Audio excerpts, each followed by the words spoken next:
¿Qué pasaría si Jesús viniera a predicar hoy a la Iglesia de la Gracia? Imagínense, Jesús viniendo a predicar. ¿Cuál sería su reacción? ¿Cómo responderías a su mensaje?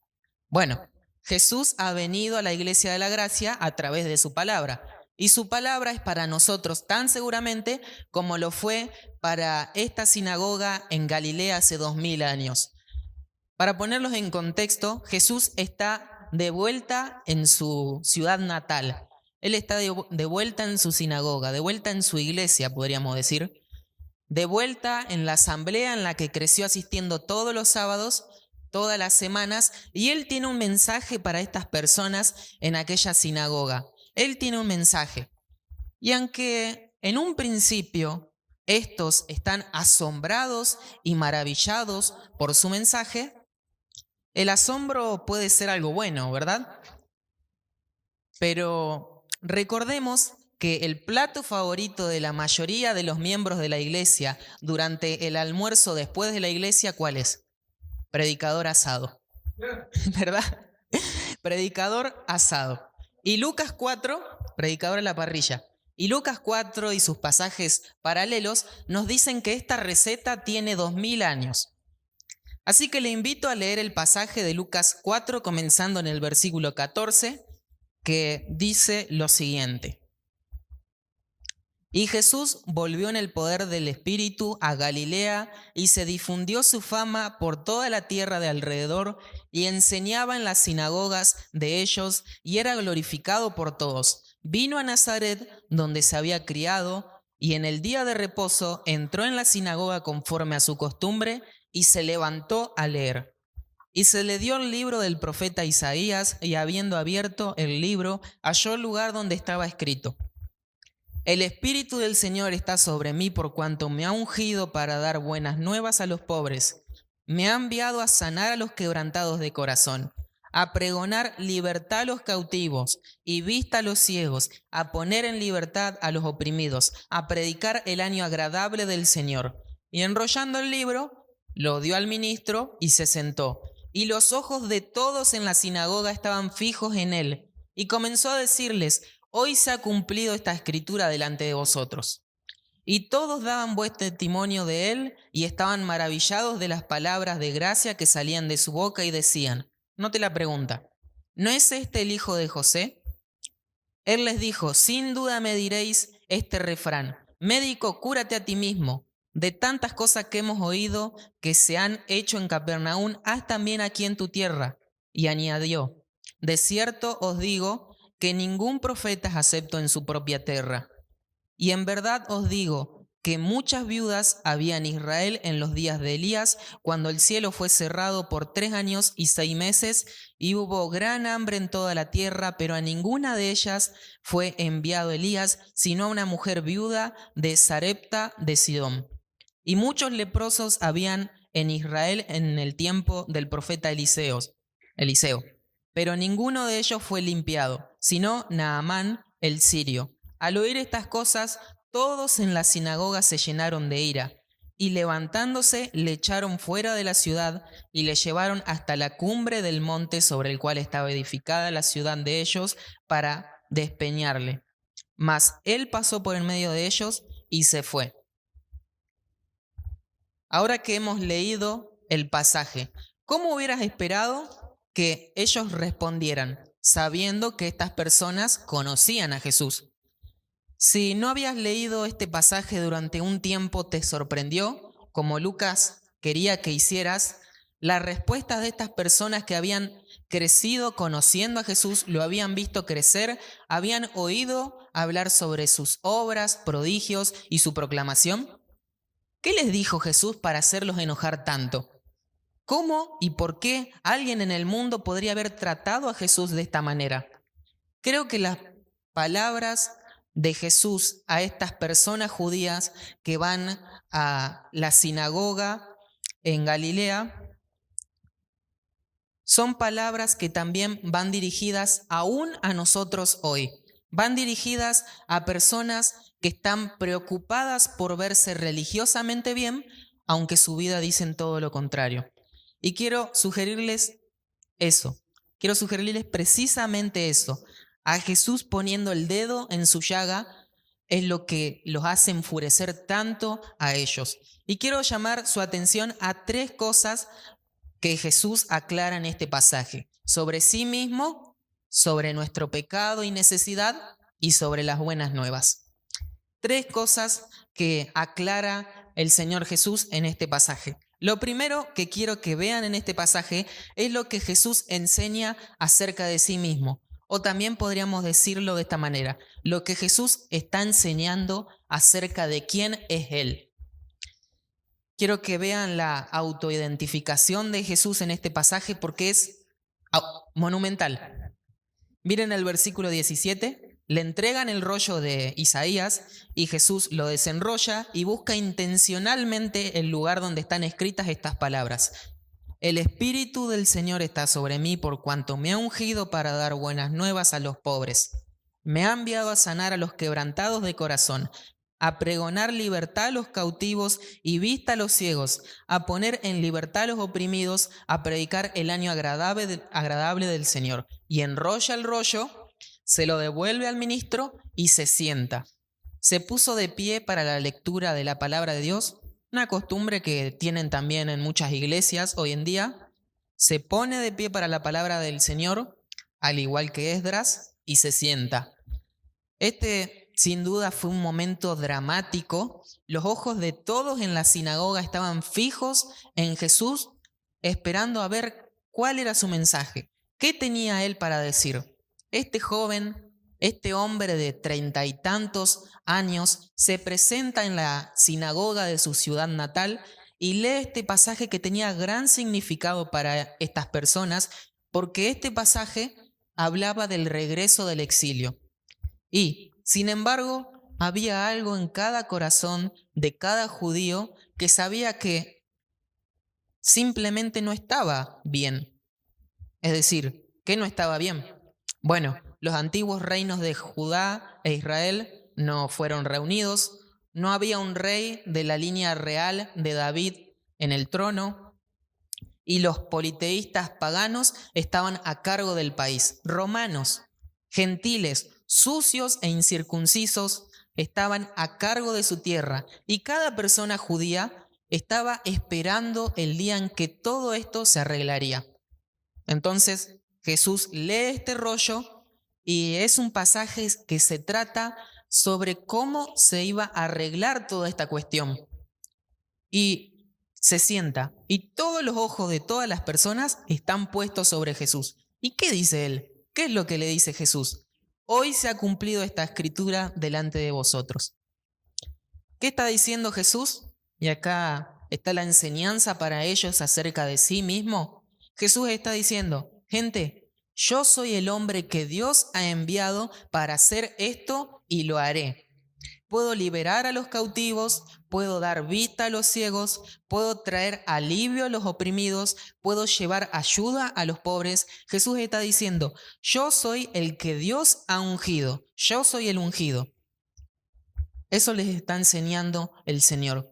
En otras palabras, Él está diciendo: yo soy el Mesías. Han estado esperando durante 600 años para volver a ver la restauración del linaje de David y el florecimiento del reino de Dios, y hoy he venido aquí para hacerlo.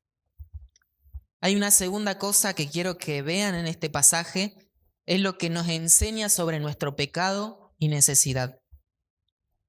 Después de estas declaraciones que Jesús hace, la gente está asombrada. Están maravillados con lo que él ha dicho. Miren las palabras que usan en el texto. Todos daban buen testimonio de él y estaban maravillados de las palabras de gracia que salían de su boca. Y decían: ¿no es este el hijo de José? Es decir, ¿este es el Mesías? ¿Este es el ungido del Señor? Vamos, no puede ser verdad. Estaban asombrados, sí, por la inigualable habilidad para hablar que Jesús tenía. Pero de modo sorprendente, esa reacción positiva se volvió rápidamente en una reacción negativa, y estas mismas personas más tarde intentarían matar a Jesús. Habíamos dicho que íbamos a ir a Mateo o Marcos, porque amplían aún más estas preguntas que le hacían a Jesús. Y le voy a pedir que me acompañen a Marcos capítulo 6, porque nos dejan ver las intenciones que tenían detrás de estas preguntas. Nos dejan ver lo que tenían en su corazón al hacerle estas preguntas a Jesús. Marcos capítulo 6, versículo 2 al 3, dice esto. Escuchen las preguntas. ¿De dónde tiene estas cosas? ¿Y qué sabiduría es esta que le es dada? ¿Y estos milagros que por su mano son hechos? ¿No es este el carpintero, hijo de María, hermano de Jacobo, de José, de Judas y de Simón? ¿No están también aquí con nosotros sus hermanas? Y se escandalizaban de él. Marcos enumera una serie de preguntas retóricas que le hacen a Jesús. Son insinuaciones que le hacen a Jesús. Las tres primeras preguntas, aunque tenemos dos, las tres primeras preguntas son en realidad, expresan dudas sobre sus palabras y obras. Y el segundo grupo de preguntas expresan dudas sobre su persona. Vean el pecado de la incredulidad en estas preguntas. Véanlo en toda su fealdad y horror. Implican las primeras tres preguntas que las palabras y obras de Jesús no pueden provenir de Dios. Jesús está predicando en la sinagoga, sin duda, con la misma autoridad y con la misma audacia y con la misma claridad y poder con la que ya lo hemos visto predicar antes. Él está declarando que el reino de Dios ha irrumpido en sus vidas con su aparición. Él los está llamando al arrepentimiento y a la fe, y es una predicación impactante la que él está dando. Es una predicación provocativa, es una predicación inquietante. Pero si ellos admiten que este mensaje inquietante es realmente la palabra de Dios para ellos, no van a tener más remedio que arrepentirse. No van a tener más remedio que reconocer que son pecadores, que reconocer que necesitan perdón y salvación por parte de este Mesías. Así que no quieren hacer eso, su orgullo no los deja. Comienzan a hacer algunas insinuaciones, algunas explicaciones alternativas para esto. Está en Marcos, ¿no? El capítulo 5 de Marcos nos muestra que personas de todo tipo, de diferentes orígenes, vienen a seguir a Jesús. Por ejemplo, está Jairo, un hombre prominente y significativo, un principal de la sinagoga, y este Jairo llega a confiar en Jesús. Está esta mujer que ha estado enferma durante 12 años, ni siquiera tiene un nombre en la historia.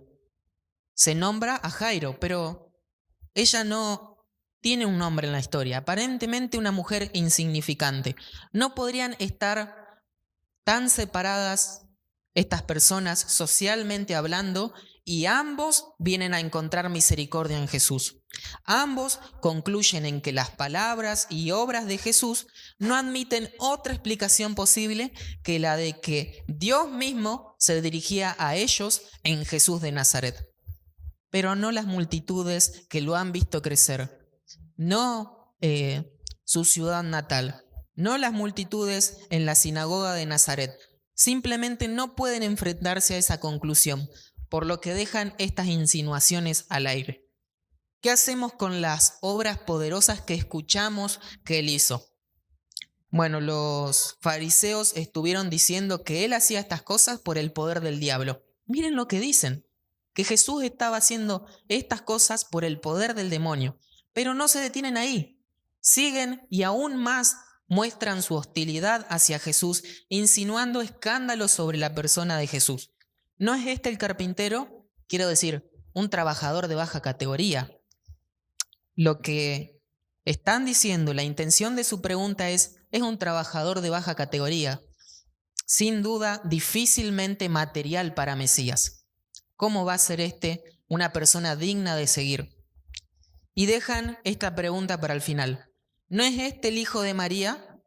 En aquellos días nunca se refirió a un hombre judío como el hijo de su madre. Siempre se refirió a él como el hijo de su padre. Incluso si su padre estaba muerto, se refería a esa persona como el hijo de su padre. A menos que, por supuesto, estés ¿cómo se dice? Insinuando algo bastante ofensivo, algo bastante provocativo hacia su persona. Y ese es precisamente el punto al que estas personas quieren llegar. Ellos saben que José realmente no fue el padre de Jesús, y las explicaciones dadas en los evangelios de que Cristo fue concebido milagrosamente no los convence, no los atrae. Lo que están insinuando más bien es que él es ilegítimo. ¿Y quién podría seguir a un Mesías así? ¿Quién podría seguir a un hombre así? ¿Quién podría creer en él? La última frase del versículo 3 nos da la verdad sin adorno sobre la naturaleza de su asombro ante el ministerio de Jesús. Se escandalizaban de él. ¿Cómo se atreve este don nadie local a asumir esos aires de grandeza? No puede volver acá y decirnos qué pensar. Sabemos quién es él. Realmente lo vimos crecer. Nuestros hijos jugaban con él cuando era niño. Conocemos a su familia. Y hermanos, la familiaridad al parecer ha engendrado un desprecio. Cuidado con que la iglesia, la lectura, la oración se nos haga una costumbre, se nos haga algo familiar y simplemente terminemos despreciándola. Y creo que este pasaje también es una advertencia para nosotros. Creemos que sabemos todo lo que necesitamos saber acerca de Jesús. No nos sentimos incómodos con la iglesia y la gente de la iglesia. Tenemos suficiente evangelio para vacunarnos en contra de las afirmaciones de Jesús. La mera proximidad a Cristo, estar acá con Él, estar familiarizado con Él, es un lugar peligroso porque la familiaridad genera desprecio. ¿No es eso lo que está pasando en este pasaje? ¿Cómo se atreve este chico local a hablarnos como si fuera nuestro superior, a decirnos qué tenemos que hacer? Están sugiriendo todo tipo de incoherencias y irregularidades en la historia de Jesús para justificar su posición. Aunque en realidad no han encontrado nada, se aferran a cualquier cosa que pueden tomar para atacar a Jesús. Lo que realmente está pasando es que están ofendidos por Jesús. Su orgullo fue ofendido por Jesús. Volviendo a Lucas, de nuevo, Lucas capítulo 4, miren las palabras de Jesús en el versículo 23. Dice así, Lucas 4, 23. Sin duda me diréis este refrán: médico, cúrate a ti mismo. De tantas cosas que hemos oído que se han hecho en Capernaum, haz también aquí en tu tierra. Y añadió: de cierto os digo que ningún profeta es acepto en su propia tierra. Jesús no le dice, sé que están pensando, como hiciste allá, haz también acá. No, ni siquiera eso. Él les dice, sé que están pensando, lo que escuchamos que hiciste en Capernaum, haz también acá. En otras palabras, no estamos tan seguros de que lo has hecho. Hemos escuchado, hemos recibido informe de que lo has hecho, pero no estamos tan seguros. No creemos que es verdad. No creen quién es Él y qué ha hecho. Entonces, Jesús les cuenta una historia. Y presten atención a esta historia. Cuando Elías estuvo en estas partes, había muchas viudas y no resucitó a ninguno de sus hijos. En cambio, Dios lo envió a una mujer pagana en Sidón y se quedó en su casa y resucitó a su hijo de entre los muertos. No hizo esto por nadie aquí en Israel. Y luego dijo, déjame contarte otra historia. Cuando Eliseo era profeta en estos lugares, había toda clase de leprosos aquí, pero no sanó a ninguno de ellos. En cambio, un pagano sirio llamado Naamán, se le acercó y le dijo, sáname, Eliseo. Y Dios le concedió que Eliseo sanara a Naamán cuando fue sumergido 7 veces en el pantanoso río Jordán. Ahora, ¿cuál es el punto de Jesús? ¿Qué está tratando de decir Jesús? 2 paganos, una viuda, un general sirio, ambos bendecidos por Dios con señales y prodigios milagrosos. Uno que resucita a su hijo, otro que sana a un hombre de lepra. ¿Qué es diferente entre estas personas y la gente de Nazaret y la gente de Israel, aquellos que lo rodeaban a Jesús en su propio tiempo y en el tiempo de estos profetas? ¿Cuál es la diferencia? Creyeron en las palabras de su profeta, de los profetas. Y Jesús dice, ustedes acá en Galilea no han aprendido mucho en los últimos 800 años. Son como sus antepasados, no creen. Dios les envió a su ungido y su palabra no es suficiente. Quieren ver un milagro y ni siquiera piensan que he hecho los milagros que he hecho en otras partes de este lugar. Y él dice, ¿adivina qué? Dios hará contigo lo mismo que hizo con ellos. Él no te va a dar ningún milagro. No se darán milagros acá en Nazaret porque ustedes tienen corazones duros. Están cargando con sus pecados y no creen en mis palabras. Y de repente, el feliz regreso a casa se convirtió en un linchamiento de la multitud. Su plan era llevarlo a las afueras de la ciudad y literalmente tirarlo por un precipicio. El pueblo estaba construido sobre una colina y en las afueras del pueblo había un acantilado bastante bueno, bastante alto, y su plan era arrojarlo ahí para matarlo. ¿Por qué? Porque en lugar de estar convencido de sus pecados que él había descubierto en estas historias sobre Elías y Eliseo, ¿qué decidieron hacer? Vamos a protegernos. Van a protegerse, no van a admitir cómo es su corazón, no van a lidiar con sus incredulidades y no se van a arrepentir de sus pecados. No van a permitir que la obra de convicción del Espíritu Santo les muestre cómo realmente son sus corazones. No van a hacerlo, van a deshacerse del problema. Y el problema de ellos no es el pecado, el problema de ellos era Jesús. No vamos a permitir que nadie diga la verdad sobre nuestras vidas. Y eso no es lo mismo con nosotros, hermanos. Cuando un hermano, por ejemplo, nos dice que no chismosiemos más, no lo apartamos de nosotros y seguimos chismoseando, pero ahora lo hacemos en contra de él. Cuando un hermano cuenta nuestros pecados a los líderes, deja en evidencia nuestros secretos pecaminosos, no nos apartamos de él, no los dejamos aparte. Cuando los líderes nos llaman la atención para que volvamos al camino del Señor, no nos enfurecemos en contra de ellos, no los evitamos, no los tratamos con desprecio. Espero que no seamos como estas personas. Tal vez no agarraríamos a Jesús y lo llevaríamos a la afuera de la ciudad y trataríamos de matarlo como si estuviera predicando acá, pero si Jesús se está entrometiendo en tu corazón y molestando tu pecado y vos rechazás su convicción, no sos diferente de esa multitud que trató de matarlo ese día. Y Él tiene una palabra para nosotros acá. Jesús dice que ha venido a proclamar las buenas noticias a los pobres. Eso debe significar que hay algunos pobres que necesitan buenas noticias. Jesús dice que ha venido a proclamar libertad a los cautivos. Eso debe significar que hay algunas personas acá que están cautivas y que necesitan liberación. Él dice que ha venido a dar vista a los ciegos. Eso debe significar que hay algunas personas que van a la iglesia, pero que aún siguen espiritualmente ciegas. Él dice que ha venido para dar libertad a los oprimidos. Eso debe significar que hay algunos que están bajo la esclavitud opresiva del mundo, de la carne y del diablo y necesitan ser liberados. Pero hay muchas personas que trabajan muy, muy duro para creer que son libres cuando realmente no lo son. Algunas personas están tan comprometidas a actuar como si fueran libres, a aparentar cuando saben que no lo son. Están listas para matar a las personas que les dicen que no son libres. Y eso fue lo que les pasó a Jesús. Ahora, acá están las buenas noticias. Lo tercero que quiero que vean en este pasaje es lo que Jesús nos enseña sobre las buenas nuevas.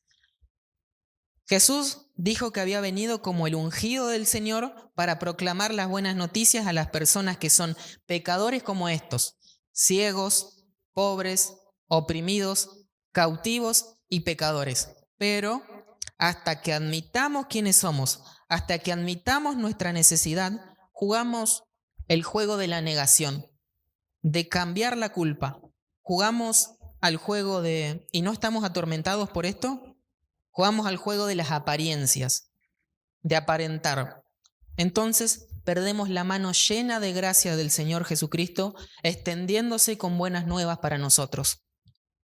Si lo que te preocupa son las apariencias, te estás perdiendo esta oferta gratuita de gracia de nuestro Señor Jesucristo. Vas a la iglesia, pero estás maltratando a tu esposa o esposo. Vas a la iglesia a cantar a Dios, pero afuera sos un boca sucia. Vas a la iglesia, pero el alcohol y los medicamentos recetados o las drogas están arruinando tu vida. Vas a la iglesia, pero estás teniendo una aventura. Vas a la iglesia, pero odias a los hermanos. Publicás versículos, pero no lees la Biblia. Te unís a los grupos de lectura para que los demás piensen que vos lees la Biblia, pero en realidad ni siquiera empezaste el plan. Vas a la iglesia, pero estás adorando en el altar del dinero o la ambición o el placer y mil cosas más, y vas a mantener la apariencia a toda costa, porque eso es lo que hacemos. Pero Jesús acaba de aparecer en la iglesia esta mañana y dijo: no vino para que la gente pueda continuar ocultando sus pecados y verse bien ante los demás. Vine para tratar con esos pecados y vine con buenas noticias para estos pecadores. Hay una historia sobre un niño que la mamá lo había vestido de blanco porque justo era el domingo de Pascua, así que lo vistió con camisita blanca, pantalón blanco y le dice: ahora tenemos 45 minutos antes de ir a la iglesia, no ensucies el traje. La mamá se está arreglando el pelo y se dirige el niño se dirige al cajón de la cocina y saca el chocolate Águila y un poco de leche. Y se va a hacer un poco de chocolatada. Y el primer chorro le baja por la manga. Y luego los segundos 2 o 3 chorros van a la leche y él comienza a mezclarla y toma ese primer sorbo y falla. Se mancha toda la camisa. Va justo delante de la camisa. Y después hacia abajo en sus pantalones. Y está pensando: ¿o no? Así que agarra un trapo, va a la canilla de la cocina, toma un poco de agua y comienza a limpiar su ropa. ¿Y funciona? No, sabemos que eso no funciona. La mancha de chocolate se hace cada vez más y más grande por su ropa blanca. Y cuando la mamá entra a la habitación 10 minutos después, encuentra al niño totalmente manchado, de la cabeza a los pies. Pero hay muchos de ustedes que están tratando de hacer eso con su pecado. Pueden intentar ocultarlo, disimularlo o taparlo para estar listo para el domingo, pararte delante del Señor. Pero eso se hace cada vez más y más y más grande. ¿Y ven lo que Jesús te está diciendo en este pasaje? Él está diciendo: ese tipo de mancha no sale con refregarlo, con ocultarlo. Sale con mi sangre. Y esto es lo que voy a hacer. ¿Estás maltratando a tu esposa? Porque mi Padre quiere salvarte de tu pecado. Porque Él puso su amor en ti. Porque yo te amo. Voy a pedirle a mi Padre que me trate como el maltratador necesita ser tratado. ¿Estás abusando del alcohol y de las drogas? Voy a pedirle a mi Padre que me dé a mí lo que merece el que abusa del alcohol y de las drogas. ¿Tenés una aventura? Voy a pedirle a mi Padre que me trate a mí como un adúltero merece ser tratado. ¿Ven lo que está diciendo Jesús acá? Yo voy a absorber todo lo que tu pecado merece. Yo voy a cargar con esa culpa. Yo voy a cargar con ese castigo para que en mí seas realmente lavado y limpiado. No te voy a refregar el pecado para tratar de limpiarlo. Voy a liquidar tu pecado, voy a eliminarlo por completo. Jesús está diciendo: no juegues con tus pecados, no juegues con las apariencias. Las apariencias ante los demás no te van a parar delante de mi Padre. Mi sangre lo va a hacer. Corran a mí porque estoy aquí para proclamar una buena noticia a los miserables y hipócritas que por primera vez en su vida se han dado cuenta de que son miserables, hipócritas y que necesitan algo más que su hipocresía para cubrirlos. Necesitan mi sangre y estoy aquí para dársela. Y hermanos, ese es el mensaje. Eso es lo que hizo que la sinagoga en Nazaret odiara a Jesús. ¿Por qué? porque no podían soportar la vergüenza y la humillación de admitir lo que realmente era. No soportaban la vergüenza de admitir lo que realmente necesitaban y lo que Jesús estaba tan dispuesto a dar. No te unas a ello, no te unas a esas personas que querían matarlo. Te ruego, no te unas a ellos. Seamos una congregación que esté lista para terminar con las apariencias, que esté lista para admitir quiénes somos y admitir cuánto necesitamos a Jesús y su sacrificio. Y entonces, hermanos, encontraremos la gracia que nunca nos atrevimos a esperar que existiera para nosotros, que se nos ofrece gratuitamente en Él. Te garantizo que Él hará esto. Escuchen lo que Él dice. Me ha ungido para dar buenas nuevas. ¿Por qué? Porque Él iba a derramar su sangre para que estas buenas noticias fueran reales en nuestras vidas.